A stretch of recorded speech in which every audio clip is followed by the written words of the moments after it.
So let me quickly introduce myself. I am Chirag. I'm the Moksha CU online coaching. What I do is I guide MBBS students choose their ultimate plan for PG, and depending on the specialty in mind, we chart out the entire career map until they get selected. All right. So this is a very, very systematic approach and well defined in terms of the total expectations and investment which the student has to do in terms of time, money to build a career.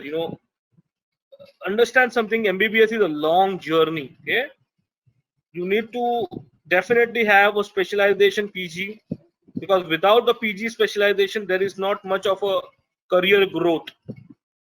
And then once you have a PG, you should have a lifestyle as well and a good income opportunity and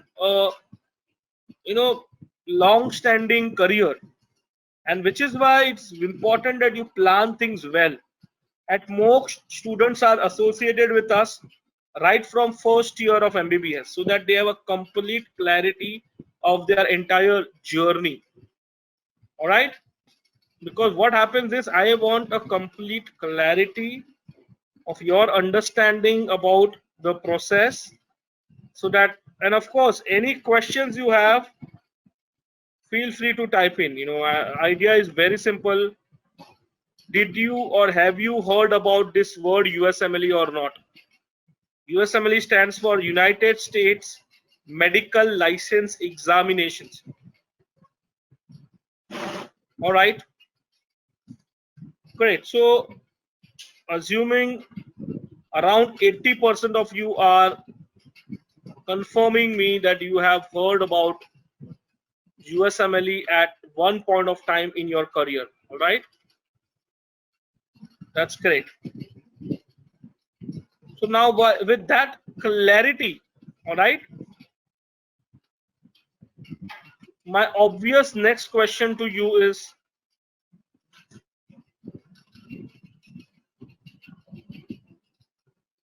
what exactly do you think is the tuition fee to do post graduation in America? All right, very simple question. Okay, this is a per year fees, okay, not the total fees. Since all of you have said yes, we are aware about USMLE, so what do you think is the tuition fee to do post graduation in America? Is it 1 crore? Is it 35 lakhs? It is 50 lakhs? All right, so now on our screen you can see, while 100% of you said we are aware about USMLE or have heard about USMLE,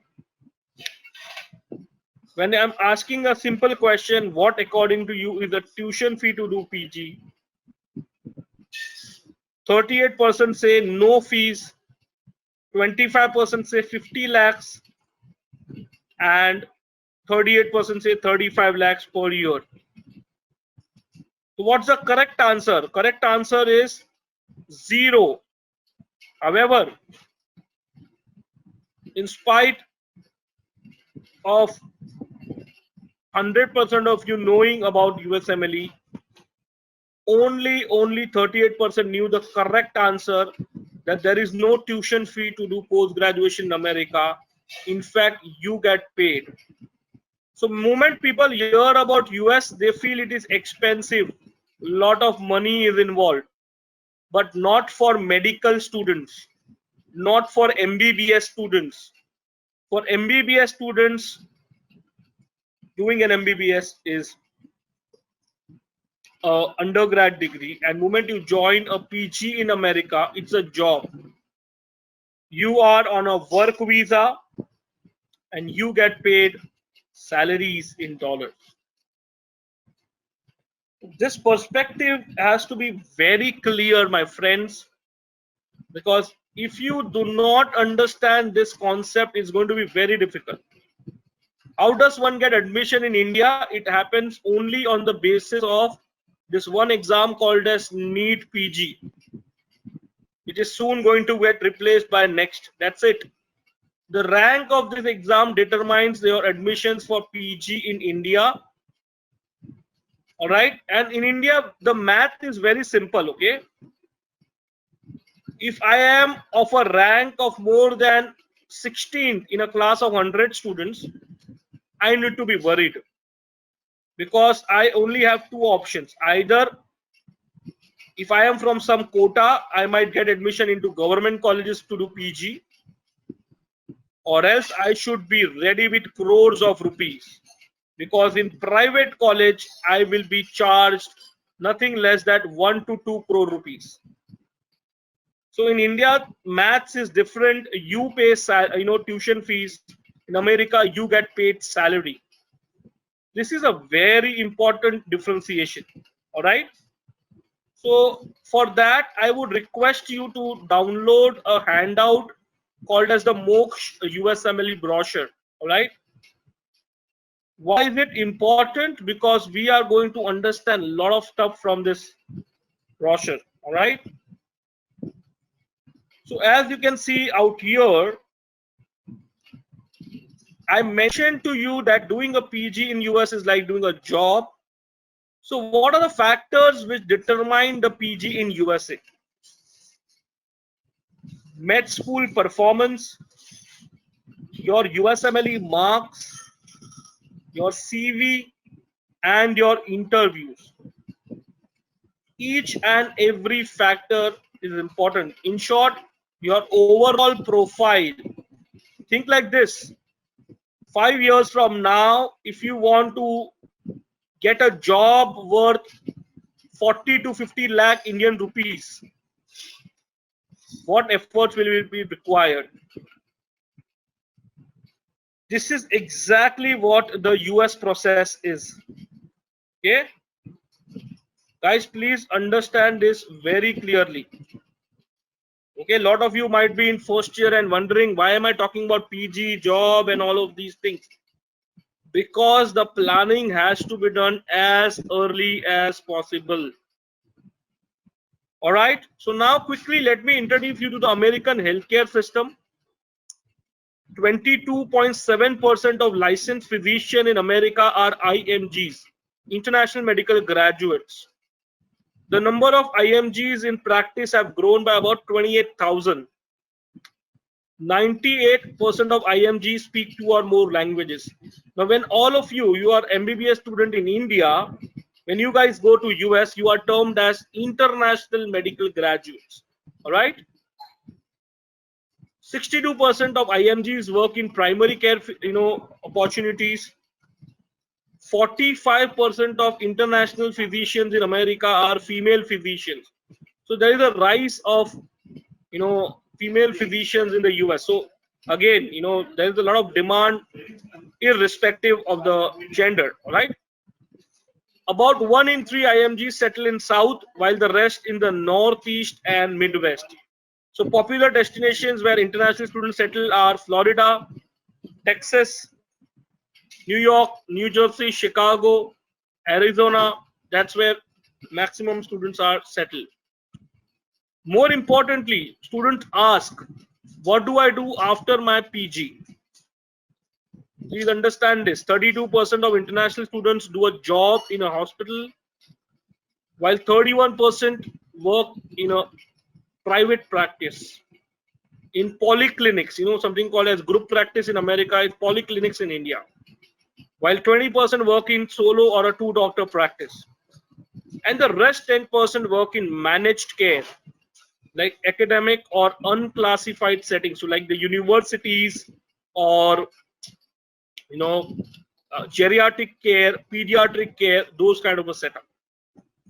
Now at Moksh, we have students studying from med schools in India, Russia, Ukraine, Germany, China.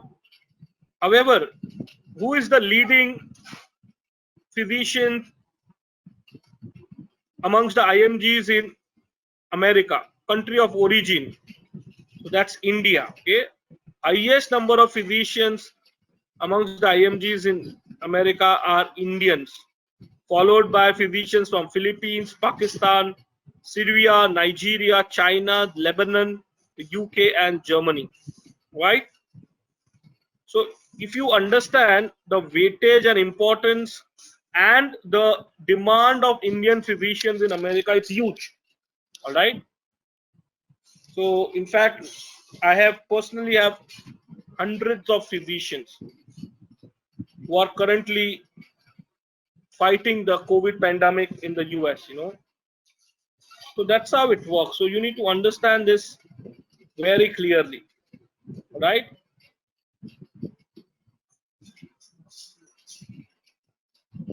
All right. Now with this clarity, let's move ahead.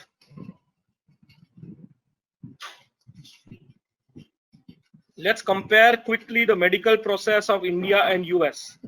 So the undergrad degree in India is termed as MBBS. In US, it is termed as MD. The PG degree is termed as MD, MS. In US, those are residency programs, okay? The super specialization is DMMCH. In US, those are called as fellowships.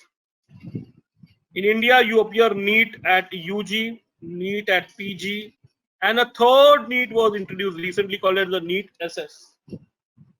However, in America, you appear the USMLE examinations, and these are series of 4 exams. However, using the same score, you get admission for both residency and fellowships. Attempts. In India, you can attempt NEET for multiple times. In America, you only have 1 attempt to pass and get a good score in USMLE. Admission ratio for PG. In India, when 10 MBBS students apply, 1 gets a PG seat in India. Okay. In America, when 2 Indian students apply, 1 gets a seat. Choice of specialization. In India, it is based on the NEET rank. In America, the process is very systematic. Before you apply, you should have a clarity. I already told you tuition fee. There is no tuition fee in America. In India, government 3 to 5 lakhs, private 1 to 3 crores. Salary while doing PG. In India, it is 30 to 50,000. In America, it is 3 to 4 lakhs. So now, if you are aware, and if you have friends in all the top colleges in India, whether it is AIMS or KEM or any of the top notch which you go for, AFMC, you will realize that maximum Indian students are focused towards USMLE right from first year. No tuition fee, get salary, higher admission ratio, and a guaranteed career. Okay, a career which is systematic in terms of planning and in terms of the lifestyle which you get. All right.